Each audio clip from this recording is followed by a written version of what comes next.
నామమే అమృతం, శ్రీరామ కీర్తనం సుకృతం. ఈ రామచంద్రుడే లోకరక్షయని అంతరాత్మ పలికే. జగదానందకారక జయ జానకి ప్రాణనాయక, శుభ స్వాగతం ప్రియ పరిపాలక. జగదానందకారక జయ జానకి ప్రాణనాయక, శుభ స్వాగతం ప్రియ పరిపాలక.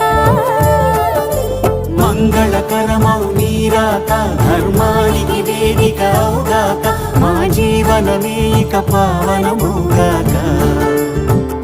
నీ పాలన శ్రీకరమౌగాక, సుఖ శాంతులు సంపదలిడుగాక, నీ రాజ్యము ప్రేమ సుధామయమౌగాక.